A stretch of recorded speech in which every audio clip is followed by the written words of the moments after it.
예, 반갑습니다. 경상대학교 주선태 교수입니다. 오늘 제가 여러분들하고 같이 나눠볼 이야기는 배양육의 현재 기술과 시장 현황, 그다음에 전망, 여기에 대한 우리 한우 산업계의 대응은 어떠한 게 좋을까, 이에 대해서 말씀드리도록 하겠습니다. 먼저 순서는 배양육의 개요, 배양육의 생산 기술 현황, 국내외 배양육 산업 현황, 그리고 한우 산업의 대응 방안, 이 순서대로 말씀드리겠습니다. 더 많은 분들이 아시다시피 2013년도 네덜란드 마스트리히트 대학교의 마크 포스트 팀이 TV에 나오셔갖고 최초로 시험관 배양육으로 만든 이 햄버거 패티를 시식하는 그런 장면이 전 세계에 방송되면서 큰 충격을 주었습니다. 그런데 사실 이거는 1932년에 윈스턴 처칠이 자기가 쓴 에세이에 냈던 그 글, 50년 후에 우리는 적당한 배지에서 닭 가슴살이나 날개를 사육함으로써 그것을 먹기 위해 닭 한 마리를 기르는 어리석은 짓에서 벗어나야 할 것이다. 이 말이 현실화된 거죠. 그래서 많은 과학자들이 드디어 이 윈스턴 처칠이 예견했던 그게 현실화되는구나. 그러면서 전 세계 각국들이 이 대체육, 특히 배양육에 집중하기 시작합니다.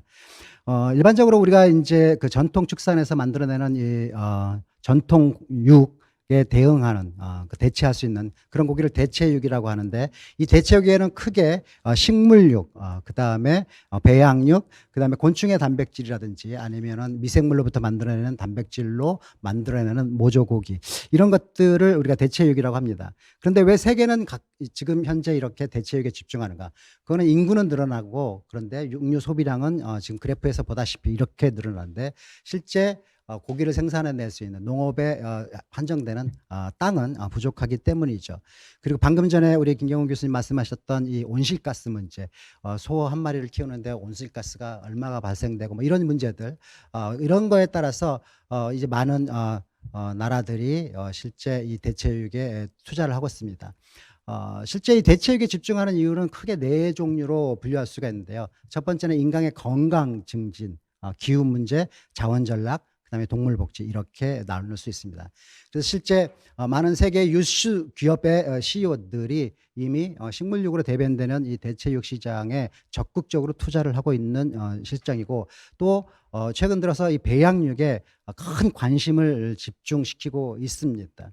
그래서 현재 세계 배양육 사업이 지금 아직 이제 시작 단계임에도 불구하고 수많은 스타트업 기업들 많이 만들어지면서 관심을 끌고 있는데, 그 중에서 이제 세계은행의 AT 커니의 발표에 의하면은 지금 2025년 아직 배양육은 나오지 않은 상태이기 때문에 전체 세계 육류 시장이 전통육, 전통 축산에서 만들어내는 고기가 90%라면은 지금 식물육 시장이 10%입니다. 이렇게 지금 양분되어 있는 이 시장이 앞으로 20년 후에 2040년이 되면은 아직 시작도 하는 이 배양육이 35%를 차지하고 식물육이 25%, 그다음에 전통 축산에서 나오는 전통육이 40% 정도로 줄어들 것이다라는 아주 충격적인 발표를 하고 있습니다. 그리고 그에 따라서 또 이 육류 시장의 전 세계 육류 시장이 지금 그래프에 나오는 것처럼 이런 식으로 크게 변화할 것이다.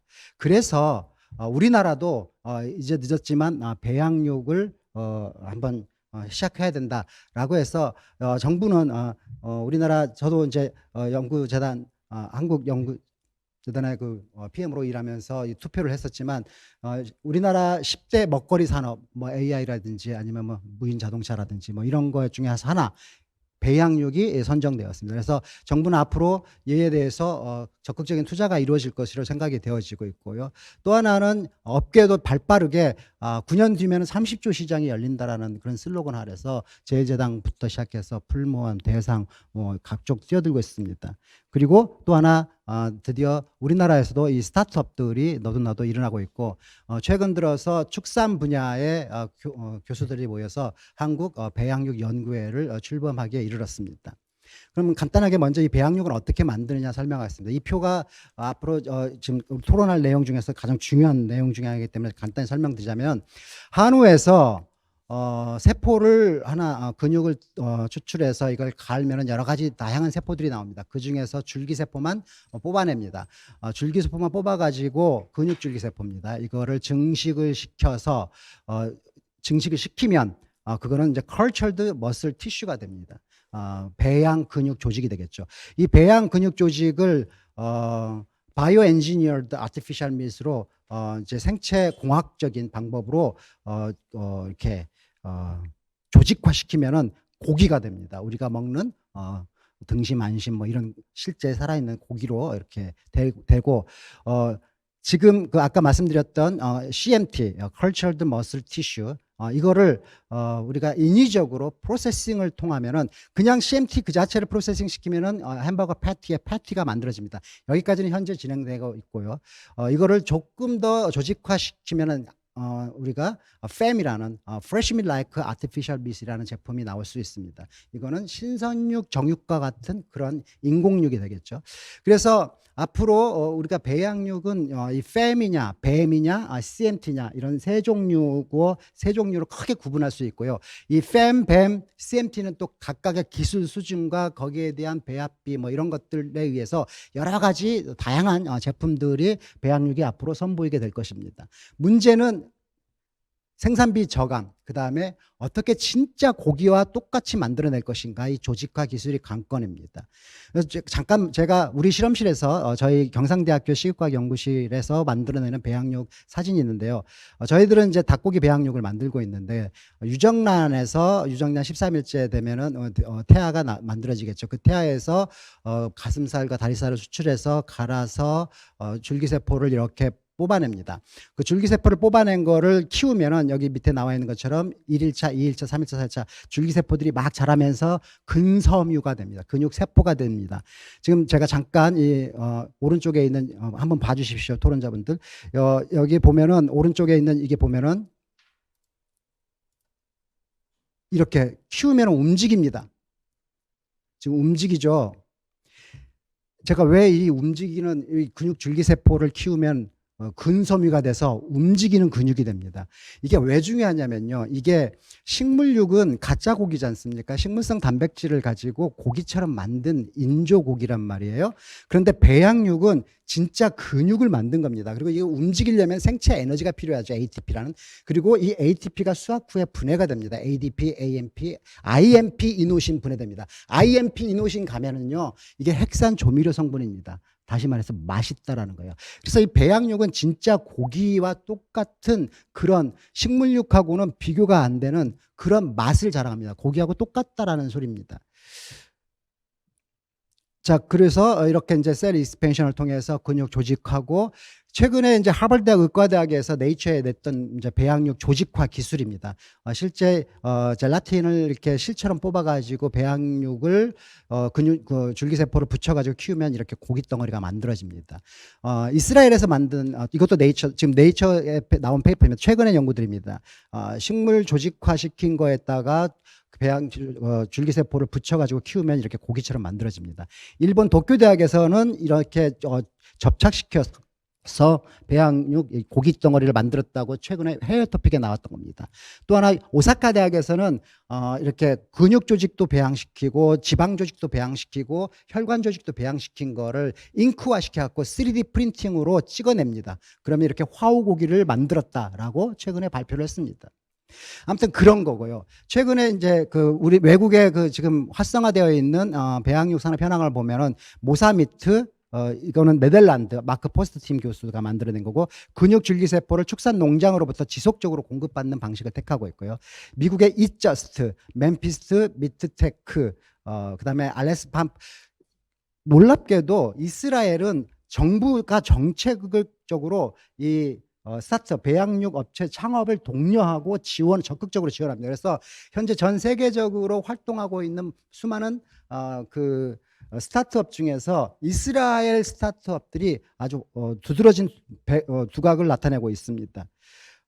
그런 반면에 이제 국내 배양육 산업 현황을 보면 지금 여기 6개의 지금 잘 알려져 있는 배양육 업체가 나와 있는데 외국의 스타트업들에 비하면 아직 걸음마 단계에 지나지 않는다라고 봐주시면 좋을 것 같습니다.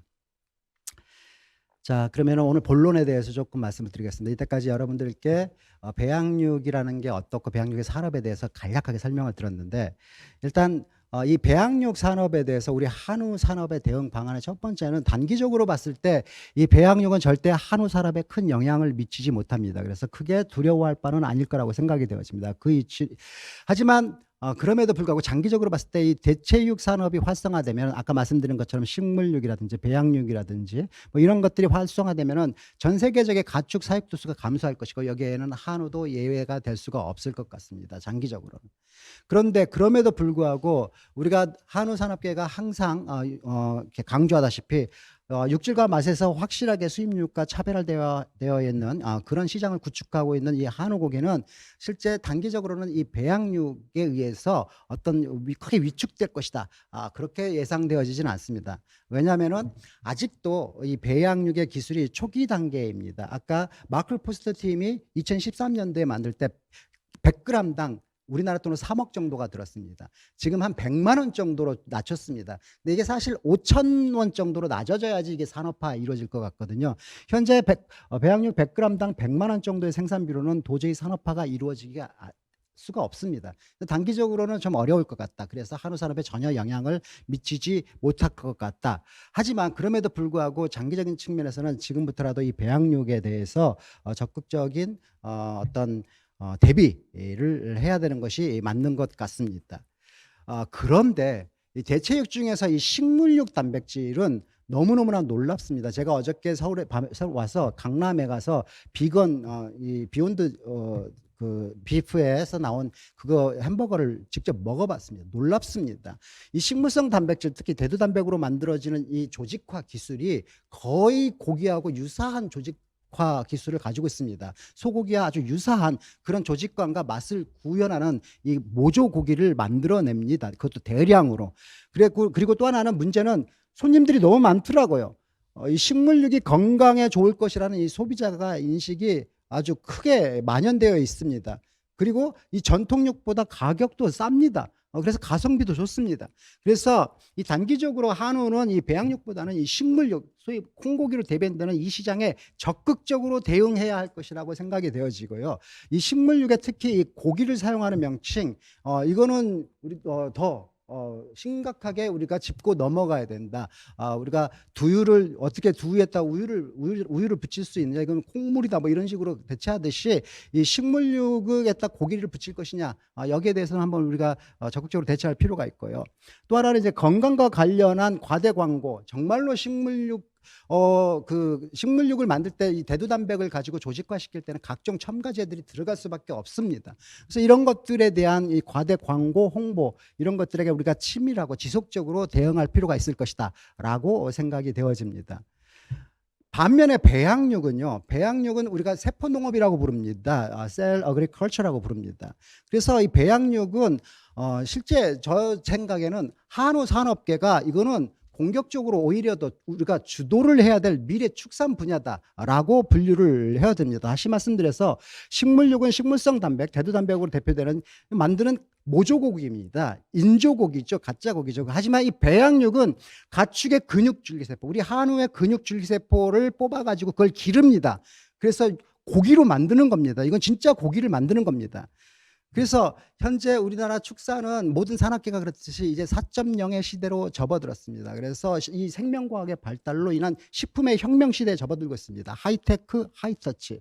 그래서 전통 축산에서 나오는 이 축산 식품들, 우유, 고기, 알, 기름, 꿀, 이런 것들이 우리 전통 축산의 축산 식품이라면 이제 새로운 패러다임의 축산 식품이 등장하고 있는데 그거를 주도하고 있는 것이 소비자의 트렌드입니다. 동물성 단백질 식품을 요구하는 거죠. 그래서 이 세포 농업으로, 세포 축산으로 생산되는 이 배양육은 가축의 근육 세포를 기르는 이 농업이다라고 생각이 되어지는 겁니다. 그래서 우리가 흙이 없는 식물 공장에서 생산되는 세포가 농산물로 취급되듯이 이 세포 농업으로 생산되는 이 배양육은 축산물로 취급되어야 된다는 것이죠. 그리고 만약 이게 축산물이라면 이거는 축산법의 규제를 받아야 된다라고 생각이 되어집니다. 생산에 있어서는. 그리고 유통과 가공과 유통에서는 축산물 가공처리법 옛날이고요. 요즘 축산물 위생관리법의 규제를 받아야 된다라는 것이 저의 생각입니다. 그래서 실제 이 식물육은 농산물 가공식품으로 이 대기업 식품회사가 만드는 것이 별 이상할 게 없어요. 하지만 이 세포농업인 이 가축 근육 배양육은 이거는 축산 농장에서 한우를 키우는 농장에서 한우 줄기세포를 뽑아서 길러야 된다라는 것이 저의 생각입니다. 그렇게 우리 축산 농가는 앞으로 이 배양육 산업에 적극적으로 주도적으로 공격적으로 대응할 필요가 있다고 생각이 되어지는데, 아까 말씀드린 것처럼 향후에 이 배양육에 나올 수 있는 제품의 유형, 생산 구조를 예측하다 보면은 이렇게 예측이 되어집니다. 실제 배양육 제품은 CMT라는 제품하고 아까 말씀드린 FEM, BEM 이렇게 크게 세 종류의 제품군이 나와지고 각국의 제품명마다 또 여러 다양한 수천 가지의 제품이 만들어질 것인데, 이 대기업 식품회사 CJ 제일제당 뭐 이런 데에서는 실제 이 CMT, FEM, BEM 제품이 일괄적으로 생산시킬 수 있는 막강한 자금력과 기술력을 갖고 있습니다. 중소기업 또는 스타트업에서는 BEM까지는 못 가고 CMT하고 FEM 제품을 만들 것 같고요. 우리 축산농가, 한우 농가에서는 농가 단위에서는 CMT 제품까지는 충분히 만들어낼 수 있을 것 같습니다. 그리고 그 CMT를 모아가지고 지역 단체, 축협 단체, 브랜드 단체에서는 이걸 FEM 제품들을 만들어낼 수 있는 기술력을 갖출 수 있을 것 같고요. 크게 전국 단위의 축협 중앙회라든지 뭐 이런 큰 단위에서는 BEM 제품까지도 충분히 만들어낼 수 있을 거라고 생각이 되어집니다.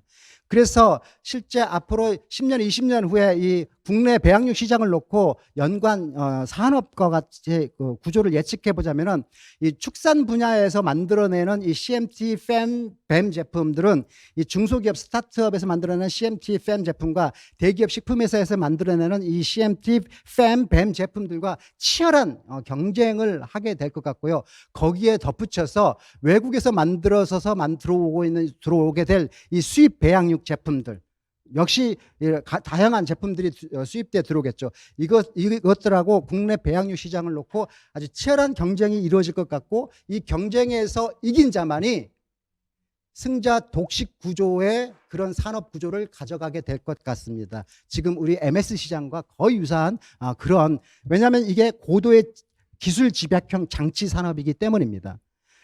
따라서 우리 이 축산 농가에서는 축산 분야에서는 특히 이 한우 이게 소고기가 아주 키 포인트이기 때문에 여기에 대한 철저한 대응이 필요한데, 저는 이렇게 생각합니다. 먼저 한우 농가 단위에서는 일단 한우 사육 기반 CMT 생산 허가제를 도입을 해야 된다라고 우리 정부에 강력하게 요청해야 된다고 생각합니다. 다시 말해서 아까 말씀드린 것처럼 이 배양육 산업이 활성화되면은 가축의 사육 두수가 줄어들 수밖에 없고 첫 번째 피해가 한우 농가들 될 것이기 때문에 이 한우 농가들이 줄어드는 한우 사육 두수에 상쇄될 수 있는 그런 수입원을 만들어주기 위해서는 한우가 사육되어지는 사육 기반을 가진 자만이 CMT를 생산할 수 있는 그런 구조를 어떤 형태로든지 정부가 만들어주는 것이 필요하다고 생각이 되어지고요. 지금 현재 이 배양육과 관련돼 갖고서는 농식품부는 손을 떼고 있는 것 같은 그런 느낌이 듭니다. 실제 식약처가 주도를 하고 있는데, 이 배양육 아까 말씀드린 것처럼 미국처럼 저희들도 배양육의 생산에 관련돼서는 농식품부가, 그다음에 가공, 유통, 위생 이런 것들에 대해서는 식약처로 이렇게 이원화됐으면 좋겠다. 여기에 대해서 이 한우 농가들이 목소리를 높여서 이 이원화 요구를 지키는 게 좋을 것 같고요.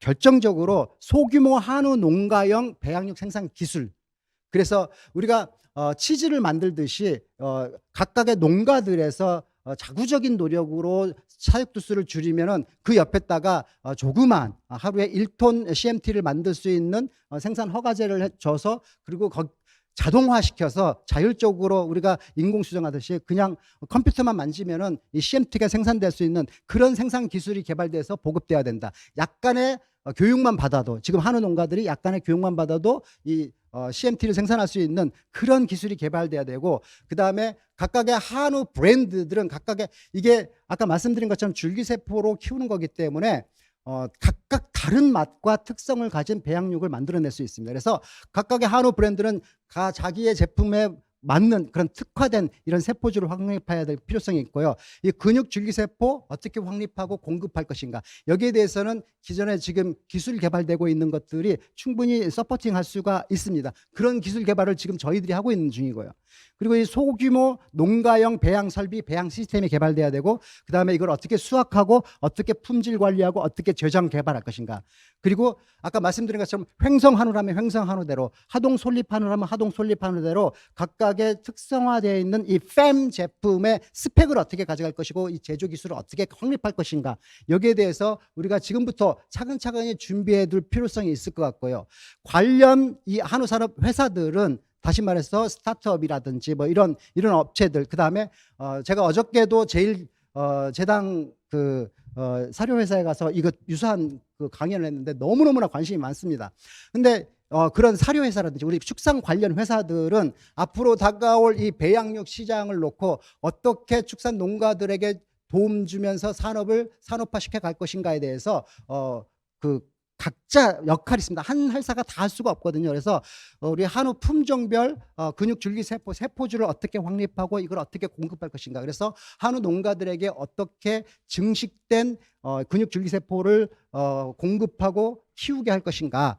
그리고 그렇게 하려면은 우리 바이오 리액터도 농가형 소형 바이오 리액터가 필요하겠죠. 그걸 자동화시키는 시스템도 필요하겠죠. 그다음에 거기에 들어가는 우리 사료를 공급받듯이 혈청, 무혈청 가격이 싼 그런 거를 공급하고 개발해서 공급하고 또 그걸 회수해서 또 재활용시킬 수 있는 그런 기술 개발, 이런 것들, 그다음에 그런 것들이 다 갖춰져 있는 한우 농가형 CMT 생산 자동화 플랜트 구축 사업, 이런 것들을 농식품부가 적극적으로 지원해서 실제 뭐 예를 들어서 2억짜리다 그러면 이렇게 좀 돈도 대주고, 그다음에 기술 교육도 개발된 기술 교육 개발해서 기술 교육도 좀 시켜주고, 이렇게 해서 실제 이 한 지역의 브랜드가 소규모 팸 제품까지 생산할 수 있는 생산 플랜트를 구축하는 데까지, 이런 것들을 우리 농식품부에서 이렇게 주관해 주면은 얼마나 좋을까. 그렇다면은 앞으로 이 한우 농가에서 생산되는 배양육이 대기업 식품회사에서 만들어내는 것보다 월등히, 우리는 한우가 정말 맛과 육질 우수하다라고 다 그렇게 얘기하지 않습니까? 그 우수한 한우하고 똑같은 유전자를 가진 줄기세포를 키우면은 그런 맛있는 한우의 그 배양육을 가지고 나중에 전 세계의 수입 배양육과 대응해서 우리가 오히려 배양육 시장에서는 수출국이 되는, 그래서 그 수출을 통해서 각각의 개개의 한우 농가의 소득을 증진시키고 우리 한우 산업의 지속 가능한 발전성을 이룰 수 있을 것이다. 저는 그렇게 생각합니다. 오늘 제 발표 여기서 마치겠습니다.